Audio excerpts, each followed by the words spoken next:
Bonjour, bon week-end, bienvenue en Normandie pour votre émission Dimanche en politique. Nous avons installé nos caméras cette semaine au Parc des Expositions de Caen à l'occasion des Olympiades des métiers. C'est un événement dont on vous a largement parlé sur notre antenne, une compétition qui rassemble plus de 600 concurrents de tout le pays dans une cinquantaine de métiers, un événement populaire qui met la Normandie sous les projecteurs puisque 70 000 personnes ont assisté aux épreuves durant 4 jours. Alors quelles sont les retombées justement pour notre région? Peut-on parler d'un savoir-faire à la française? Quel avenir pour ces jeunes qui ont choisi l'apprentissage? Nous allons en parler avec nos invités. Louis Agnelet, pour commencer, bonjour. Bonjour. Vous êtes médaillé d'or aux Olympiades l'an dernier dans la catégorie pâtisserie. Et on vous connaît puisque vous avez préparé le gâteau d'anniversaire d'Emmanuel Macron pour ses 40 ans. David Marguerite, on ne vous a pas préparé de gâteau d'anniversaire, vous encore. Vous êtes vice-président de la région en charge de l'apprentissage et de la formation. Bonjour. Bonjour. Pascal Langlois, vous êtes la maman de Lucas qui a participé cette semaine aux épreuves dans la catégorie carrelage. Bonjour. Et Bonjour. puis avec nous également Jean-Denis Mélin, président de la Chambre régionale des métiers et de l'artisanat. Bonjour Monsieur Mélin. Bonjour. Alors, comment ces Olympiades ont-elles été vécues de l'intérieur, par les concurrents, par leurs supporters? Vous voyez ces quelques réactions recueillies dans les allées par Florent Turpin et Mathieu Bellingen. C'est intéressant parce qu'on ne connaît pas forcément tous les métiers qui sont ici. L'idée, c'est de voir l'évolution des métiers, voir la dextérité qu'ils ont. Et on a vu de belles choses, des gens qui travaillent bien, quoi. On cherche plus ou moins notre formation, donc on peut découvrir des métiers qu'on ne connaissait pas forcément. Je trouve ça merveilleux de voir tous ces jeunes et je trouve qu'à la télé on n'en parle pas assez. Et je trouve que c'est important de positiver sur ces jeunes, de faire découvrir tous ces métiers. C'est magnifique. Il y a des métiers où physiquement c'est très dur, les paysagistes, voilà, les canalisateurs aussi, mais même pour un poissonnier c'est très compliqué. Ils se débrouillent bien, mais il y a encore des années à faire. Hein. Quand ils auront 45 ans de métier, ils seront meilleurs encore. Ils seront meilleurs encore, on ne parle pas assez de ces jeunes à la télé. Nous, on en parle justement ce midi.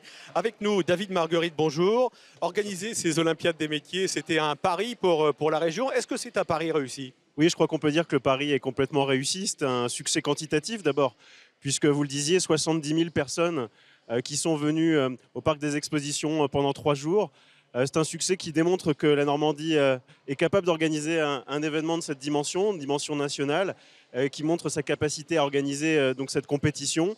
C'est aussi un succès pour ces jeunes qui étaient en compétition, plus de 700 candidats, vous le disiez, qui ont donné le meilleur d'eux-mêmes, qui sont pour certains d'entre eux en préparation depuis des mois, voire des années. Et c'est un succès pour la jeunesse de Normandie, parce que quand on voit ces milliers de collégiens et lycéens qui sont venus avec des étoiles plein les yeux, eh bien on se dit que c'est vraiment un beau succès. Alors collectif. justement, 20 000 collégiens sont venus assister aux épreuves durant ces 4 jours de compétition. 800 bénévoles, je pourrais rajouter 4,5 millions d'euros de budget aussi. Jean-Denis Mélin, vous êtes président de la Chambre régionale des métiers et de l'artisanat. Est-ce que l'on peut dire que l'on en a pour son argent quelque part? Ah oui, je crois que le conseil régional en a pour son argent et les formations aussi en ont pour leur argent, parce que le budget, c'est vrai, semble important, mais c'est un bon investissement parce que quand on voit, et David Marguerite vient de le dire tout de suite, le nombre de personnes qui sont venues, les jeunes qui sont venus, vous avez parlé de 20 000 collégiens, mais n'oublions pas les lycéens, mais n'oublions pas non plus les parents de ces jeunes-là qui vont venir et qui vont découvrir tous les métiers qui sont une voie d'excellence pour l'avenir. Alors justement, on va parler de l'avenir, parce qu'après ces Olympiades, que se passe-t-il? Eh bien, Louis Agnelet, bonjour, vous avez 23 ans. Bonjour. Vous avez participé aux Olympiades des métiers, c'était l'année dernière. Vous avez décroché la médaille d'or dans la catégorie pâtisserie et puis la médaille d'argent aux mondiaux, c'était à Abu Dhabi. Et vous êtes, je dirais, un peu connu parce que vous avez préparé le gâteau d'anniversaire du président de la République pour ses 40 ans. C'est quoi après la vie des Olympiades? Déjà c'est une grande famille les Olympiades, on est préparé, on s'entraîne pendant des années et pendant plusieurs mois à une compétition qui est vraiment très intense. Et on se prépare vraiment pour l'avenir. C'est-à-dire qu'on acquiert une expérience, on acquiert des techniques, un savoir-faire qui nous servira toute la vie. Alors je le disais, vous avez travaillé pour l'Élysée? Non, pour le président de la République, plus exactement. J'ai juste fait le gâteau d'anniversaire du président de la République, voilà, pour ses 40 ans au mois de décembre. On peut savoir justement comment vous avez été contacté? Alors oui, bien sûr, mais en fait c'est tout simplement après les finales internationales d'Abu Dhabi, le président Macron qui avait à cœur de vouloir nous remercier pour notre parcours, il était fier de nous. Donc on était reçus à l'Elysée et s'est trouvé que c'était le jour de son anniversaire. Et WorldSkills France a voulu marquer le coup, comme c'était le jour de son anniversaire, de demander au pâtissier de faire le gâteau. Donc j'ai fait le gâteau d'anniversaire. David, Marguerite, vous souhaitez que Louis vous prépare votre gâteau d'anniversaire? Ah oui, d'autant que je connais son talent pour l'avoir déjà éprouvé. Donc vraiment, je le souhaite. Et puis je lui souhaite surtout bonne chance et bonne réussite dans ce qu'il fait aujourd'hui. Et je suis très fier de ce qu'il est devenu, Louis. C'est vraiment un bel exemple de Est-ce que réussite. vous êtes surpris par l'enthousiasme justement qu'on rencontre dans les allées avec ces jeunes qui parlent de leur métier et qui sont pleins d'envie? Il y a une envie, une énergie assez incroyable dans les allées des Olympiades. On a pu le voir tout au long de ces 3 jours. On a vraiment une jeunesse d'abord avec ses collégiens, ses lycéens. Je le disais qu'il y a des étoiles plein les yeux quand elle vient découvrir les métiers en immersion de façon concrète. Ces candidats qui ont donné le meilleur d'eux-mêmes. Sont vraiment des beaux moments de partage. Et puis des beaux moments aussi pour ces jeunes qui sont des ambassadeurs finalement. Et c'est ça qui fait la force des Olympiades, c'est de mettre en avant des exemples pour la jeunesse. Alors parmi les concurrents cette année, il y a Lucas Langlois, il a 18 ans, il est originaire de Saint-Germain-la-Campagne. C'est un petit village de 900 habitants, c'est dans l'Eure. Il est engagé dans la catégorie carreleur. On va l'écouter parler des Olympiades.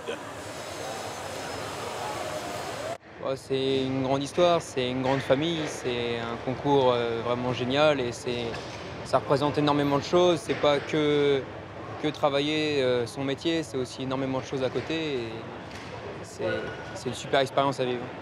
Alors toi, tu as toujours voulu devenir carreleur. Oui, voilà, c'est arrivé très jeune. J'avais une dizaine d'années chez un ami. J'ai découvert ça très jeune et ça m'a tout de suite plu. Et j'ai réussi à trouver un patron directement sorti de 3e, donc c'est super. J'en suis arrivé là aujourd'hui, donc c'est génial. Voilà, Lucas Langlois, donc engagé dans la catégorie carrelage. Pascal, bonjour. Vous êtes la maman de Lucas. Il le disait lui-même, il a choisi d'être carreleur à l'âge de 10 ans.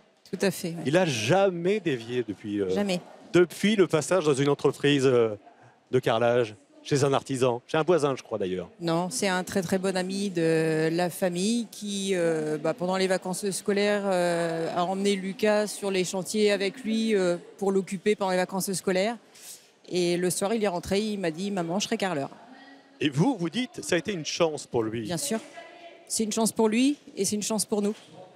Est-ce qu'il n'y a pas quelque part un problème d'orientation, d'accompagnement des parents, des fois, qui se disent « Moi, je préfère autant que mon fils, quelque part, il soit ingénieur, soit cadre commercial, soit chef d'entreprise ». Complètement. Et ça me désole, franchement. Moi, je ne suis pas du tout, ni moi, ni son père, ni la famille d'ailleurs, on n'est pas du tout dans cette optique-là. Moi, qu'il fasse le métier qu'il veut, là où il s'éclate, c'est tout ce que je demande. En plus, c'est un super beau métier. Il n'y a pas de mauvais métier, de toute façon. Il n'y a pas de saut métier. Et dans la mesure où il s'éclate et il excelle, visiblement, ça me va tout à fait. Bien au contraire. Alors, on va retrouver en direct des stands et de la compétition, Justine Gobert. Elle est experte en coiffure. C'est sa qualification, son rôle. Elle supervise le concours de coiffure. Bonjour Justine, vous m'entendez bien? Ouais, je vous entends très bien, merci. Alors quel est votre rôle justement? Alors en fait, le rôle d'un expert, c'est de chapeauter en fait un petit peu tout l'espace métier pendant tout le temps de la compétition. Donc de s'occuper des candidats, de toute leur préparation, des sujets, etc. Ils sont suivis par leur coach en région. Ensuite, dans les régions, il y a des jurés qui sont avec moi pendant la compétition pour pouvoir décider qui partira au final international. Et ensuite, le rôle de l'expert, une fois que la finale nationale est terminée, on suit vraiment la préparation d'un jeune et là, on le coach réellement avec toute une équipe métier derrière nous pour partir au final international. Alors la maman de Lucas disait il y a quelques instants que c'est une chance justement l'apprentissage. Vous êtes passé aussi par cet apprentissage, vous avez été championne de France de coiffure et médaille d'argent aux mondiaux justement. Oui. Je vais te poser la même question que j'ai posée tout à l'heure. À Louis, c'est quoi l'avenir après les Olympiades? Comment ça se passe? L'avenir après les Olympiades, en fait, on ne s'en rend pas compte tant que la compétition n'est pas terminée. Moi, j'avais vraiment cette compétition-là en tête depuis des années. Tant que ce n'était pas passé, je ne me rendais pas compte de ce qu'il pouvait y avoir derrière. Mais en fait, c'est un réel tremplin. L'apprentissage, pour moi, à l'heure d'aujourd'hui, c'est une des plus belles voies, en fait, parce qu'on est tout de suite dans le bain, on est dans le travail, on est dans la réalité des choses. Et en fait, c'est ce qui nous permet d'apprendre le métier le plus vite possible également et d'être compétent. En fait, quand on commence à 14 ans l'apprentissage, on acquiert des compétences qui sont hyper importantes et Et ensuite, on peut évoluer dans le métier très rapidement. J'ai 24 ans. À l'heure actuelle, j'ai la chance d'avoir un super boulot que je n'aurais certainement pas eu si je n'avais pas fait les Olympiades. C'est un réel tremplin dans tout ce qu'on peut faire. C'est une carte de visite, en fait. Merci Justine de votre Avec plaisir. témoignage en duplex donc, du stand coiffure où se déroule la compétition en ce moment. David Marguerite, quand on entend ces jeunes qui s'épanouissent, que ce soit Louis, Lucas, Justine, on se dit qu'il y a un paradoxe quelque part. Parce qu'on ne comprend pas, excusez-moi, pourquoi aujourd'hui, dans la région, on a 27% des 18-24 ans, plus d'1 sur 5, qui sont soit sans emploi ou sans formation. Qu'est-ce qui se passe? Pourquoi il n'y a pas d'adhésion à l'apprentissage aujourd'hui? C'est un paradoxe insoutenable, vous avez complètement raison. C'est que d'un côté, on a un taux de chômage chez les jeunes qui, dans la région, dans certains territoires, est très élevé, plus de 25%. Et que dans le même temps, parfois sur les mêmes territoires, vous avez des entreprises qui ne trouvent pas le personnel qualifié et qui en abandonnent parfois des projets de développement, faute de trouver ces personnels qualifiés. C'est un paradoxe insoutenable. Et quand on entend le témoignage de Louis tout à l'heure, quand on entend votre témoignage, madame, et quand on lit la fierté dans vos yeux, quand vous parlez de votre fils, et quand on entend le témoignage de Justine, on comprend que finalement, derrière les Olympiades, c'est une réponse, une première réponse, et même une réponse très forte à ce paradoxe. Qu'est-ce que vous auriez... Vraiment, juste pour terminer, finalement, il n'y a pas meilleure démonstration que d'entendre ces témoignages pour convaincre de choisir un métier qui recrute. Et c'est ça la force d'une orientation concrète comme les Olympiades le font aujourd'hui. Alors justement, Louis, qu'est-ce que vous auriez envie de dire aux jeunes qui peuvent nous écouter aujourd'hui, qui ont plutôt envie de faire des études supérieures, qui ont parfois une image d'Épinal d'ailleurs de l'apprentissage, qui n'est pas vraie d'ailleurs sur le terrain, au regard des témoignages qu'on écoute. Qu'est-ce que vous leur diriez? Vous êtes passé par le secteur, la filière pâtisserie là. Bien sûr, oui, j'ai commencé par la pâtisserie depuis tout petit, j'ai été baigné dedans. Mais ce qu'on peut conseiller aux jeunes aujourd'hui, c'est de se lancer dans l'apprentissage. C'est pas du tout une voie de garage comme on peut l'entendre souvent. Et quand on voit aujourd'hui ce qui se passe à Caen, les Olympiades des métiers et tout ce qu'on essaye de faire en relation avec la région et aussi avec les WorldSkills, c'est exceptionnel. Et tous ces jeunes qui travaillent d'arrache-pied, surtout en ce moment même à la compétition, on peut que admirer ça et on peut que soutenir les Olympiades et les métiers d'artisanat. Jean-Denis Mélin, ces Olympiades justement, c'est une magnifique vitrine pour l'apprentissage et pour les métiers manuels qui ont parfois mauvaise presse, il faut bien le dire. Les choses évoluent. On verra les chiffres dans quelques instants sur le nombre d'apprentis qui est reparti à la hausse, mais qu'est-ce que vous diriez, même question aux jeunes qui se posent la question de savoir ce qu'ils vont devenir et ce qu'ils vont faire comme études? Je ne sais pas trop quoi dire après ce qu'a dit Louis, parce qu'il a tout résumé, hein, en fait, hein, clairement. Dans les métiers de l'artisanat, mais pas que de l'artisanat, par la voie d'apprentissage, on peut absolument évoluer dans sa vie. On rentre directement dans le monde de l'entreprise dès l'âge de... Mademoiselle disait tout à l'heure 14 ans, bon, on va dire 15 ans déjà, c'est déjà bien, mais on est vraiment au contact de l'entreprise et on travaille avec ses mains, mais des fois, mais aussi avec sa tête, bien entendu. Hein. Et on peut se former, c'est plus une voie de garage comme on pouvait le dire dans le temps. Mais on posait la question tout à l'heure à Madame Langlois sur l'accompagnement des parents, l'orientation. C'est pas qu'une question politique. Pas du tout. Il y a une question familiale quelque part. Vous savez, je vais vous donner mon exemple. Moi, j'ai plus de 60 ans hein, et quand mes parents étaient boulangers-pâtissiers, hein, comme toi, hein, et je suis boulanger-pâtissier moi aussi. Quand j'ai dit à papa à un moment, donc en 74, je veux être boulanger-pâtissier, mon père m'a dit ça va pas. Mon père était artisan, hein. Donc vous voyez, c'est l'évolution. Hein. Et il m'a dit écoute, bon d'accord, je te prends au mois de juin. Alors à l'époque, les vacances duraient pratiquement jusqu'à fin septembre, mais je te réinscris au mois de septembre. À la rentrée, et tu iras au lycée. Je rentrais en première, normalement, à l'époque. Et j'ai dit, j'ai tenu bon. Alors, j'en ai bavé à l'époque. Hein. Et c'est plus du tout le cas maintenant. L'apprentissage est bien structuré. Les entreprises ont su évoluer sur l'apprentissage. Et puis, il y a un accompagnement fort aussi des CFA et des lycées aussi. Alors, il y a des images, effectivement, qui restent gravées. Parfois, il faut casser, d'ailleurs, les idées un peu préconçues. Louis, une question un petit peu indiscrète. On se dit, pâtissier, voilà, c'est des horaires assez difficiles. On commence très tôt le matin, on n'est pas forcément payé cher. Est-ce que c'est la réalité sur le terrain? Sur le terrain, il y a de tout et il y a de tout partout. Donc aujourd'hui, voilà, c'est la réalité. C'est vrai que quand on est dans le métier d'artisanat, il faut se lever tôt, il faut travailler, faut être debout. Voilà, ça fait partie du travail. Mais comme tout travail aujourd'hui. Après, on a de nombreux avantages. On a une ouverture vers le monde qui est énorme, une ouverture vers l'étranger qui est impressionnante. Et vous êtes payé combien, justement, Louis, sans indiscrétion? Mais au départ, quand on est apprenti... En sachant que vous êtes un petit peu comme un joueur de foot qu'on essaie de recruter dans son équipe. Hein. Ah ben j'ai le même salaire que Neymar aujourd'hui. Vous ne nous direz pas alors? Non mais aujourd'hui, tout dépend des compétences et de l'expérience qu'on a. Et il y a tellement de postes à pourvoir dans l'artisanat que tout est ouvert. Alors on va retrouver dans les allées de ces Olympiades des métiers Justine Duic. Bonjour Justine. Bonjour. Vous avez 20 ans, vous êtes sortie de l'apprentissage il y a un an. Et vous faisiez partie de l'équipe de la Normandie l'an dernier.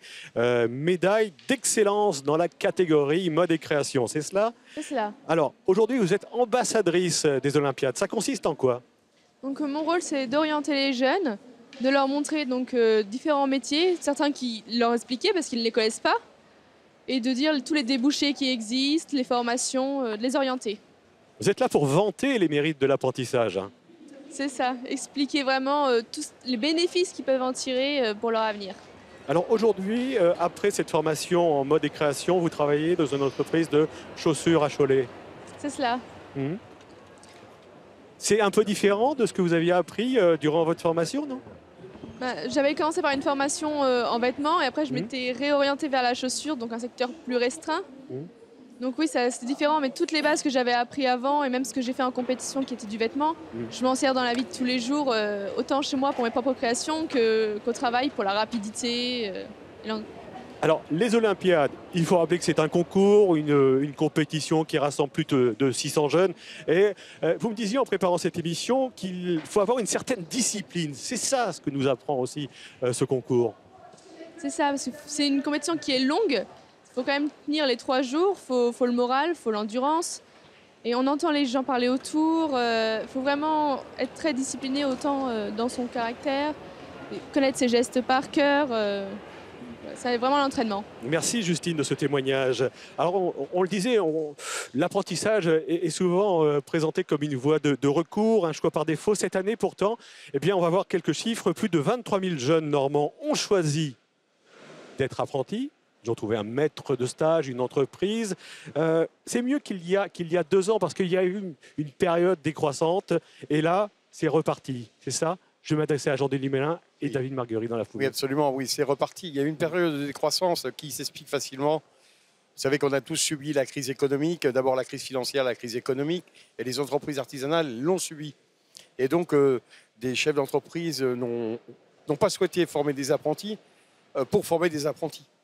Quand on forme un apprenti, c'est dans le but de le garder comme compagnon plus tard. Et puis, bien sûr, de l'avoir en chef d'équipe. Et puis après, de reprendre l'entreprise. Donc la crise a expliqué ça un peu. Maintenant, on se rend compte que des professions qui ont mis de côté un peu l'apprentissage pendant 3-4 ans se retrouvent en pénurie de main-d'œuvre parce qu'ils n'ont pas formé. Je vais prendre l'exemple de la coiffure, tout simplement. On a énormément de mal à trouver une coiffeuse, bien sûr finie d'être formée, hein, parce qu'on n'en a pas formé pendant des années. Alors la coiffure, c'est une chose, on en a parlé effectivement tout à l'heure avec Justine. David Marguerite, si j'avais l'âge d'être apprenti, ce qui n'est pas le cas, dans quelle filière vous me conseilleriez d'aller en Normandie? Je vous conseillerais de choisir la filière qui vous correspond le mieux, Franck.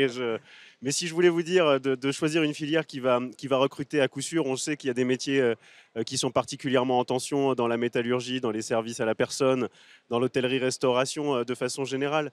Mais finalement, si j'avais aussi à vous convaincre de choisir l'alternance, je vous dirais de choisir une voie d'excellence, mais aussi, et on le voit dans le témoignage, c'est la voie de l'insertion professionnelle, mais aussi de l'épanouissement personnel.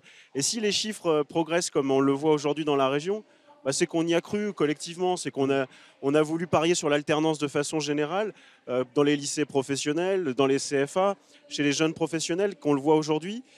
On a voulu dire finalement sous la même bannière que l'apprentissage, c'est le chemin, et l'alternance, c'est le chemin le plus court vers l'emploi.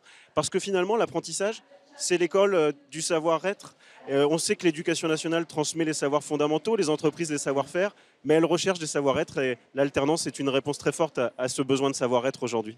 Pascal Langlois, on a vu Lucas tout à l'heure justement en compétition catégorie carrelage. Est-ce que c'est difficile? Parce que c'est souvent une question qui revient de trouver un maître de stage, une entreprise qui accueille le jeune. Est-ce que vous avez eu des difficultés, vous?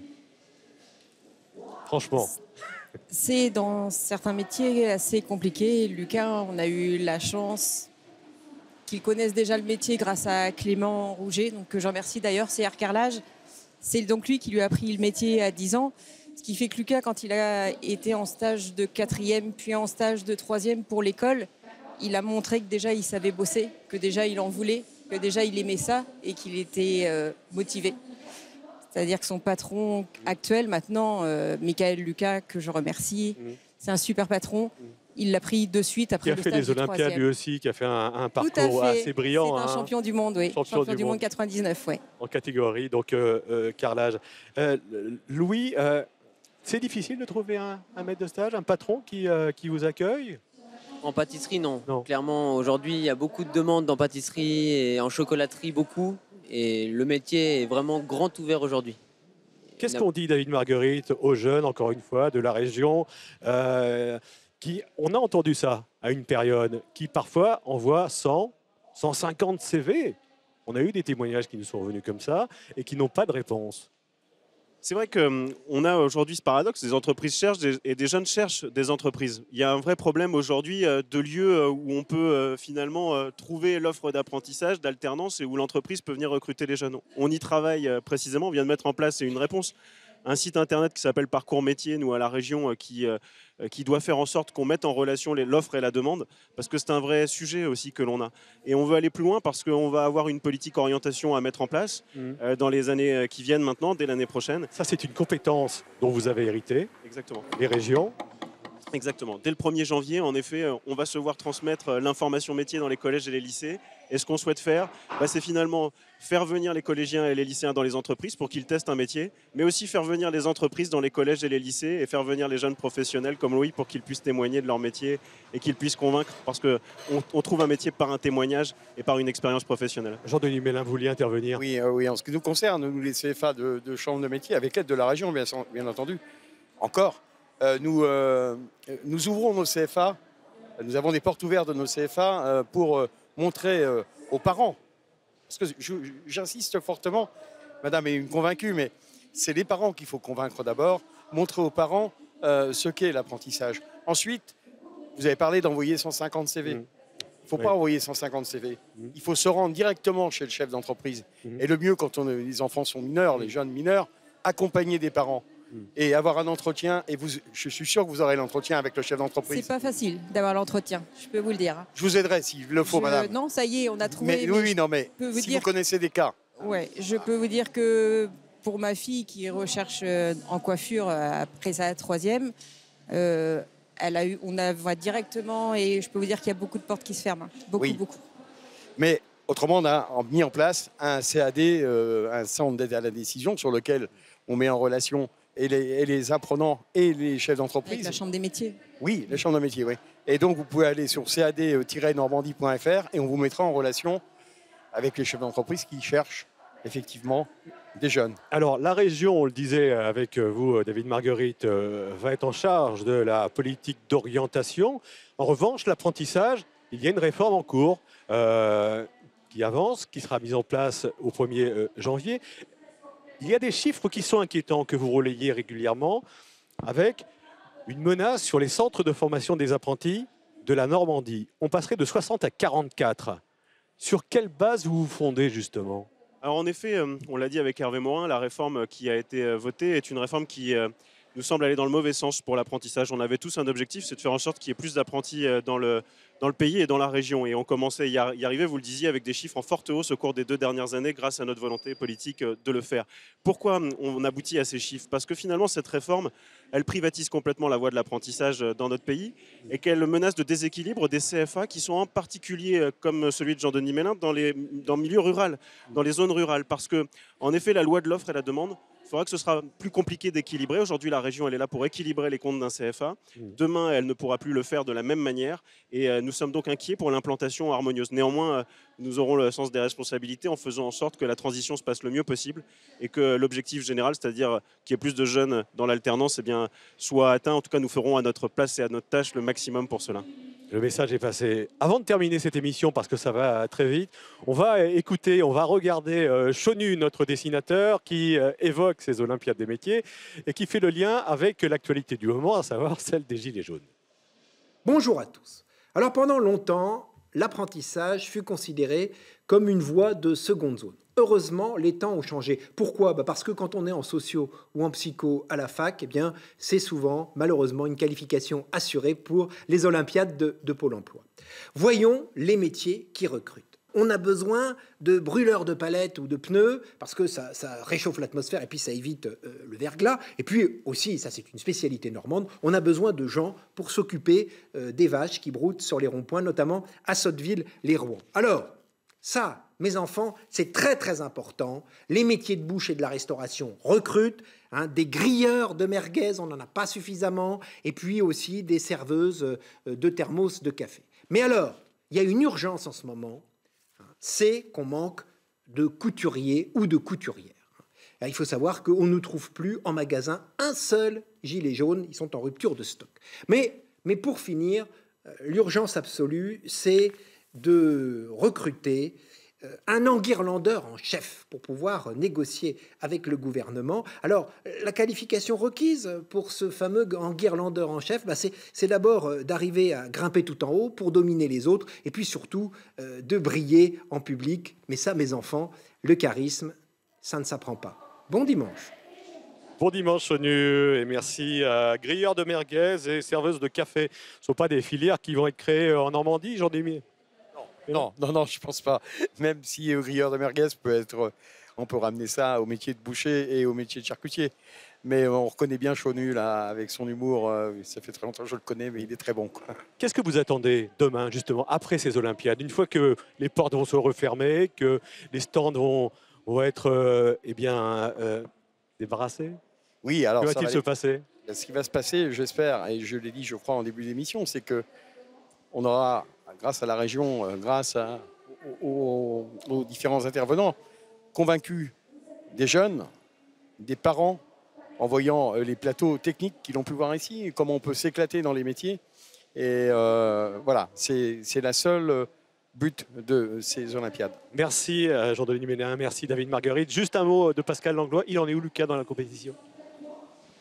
Il y a un petit bout de temps que je l'ai lâché pour venir vous voir, mais j'espère que ça va. C'est dur. C'est dur. Oui, fatigué. Il y a du stress, fatigué. Fatigué, il a mal au genou puisqu'il a été opéré il n'y a pas très très longtemps et c'est compliqué. J'espère que ça va aller. On suivra les résultats. Merci Pascal Langlois, merci Louis Agnolet, David Marguerite, Jean-Denis Mélin. Ne manquez pas ce soir à 20h15 un grand magazine qui sera consacré à ces Olympiades. Les héros des Olympiades à 20h15 sur notre antenne. Bonne journée sur France 3, bon week-end et à très bientôt.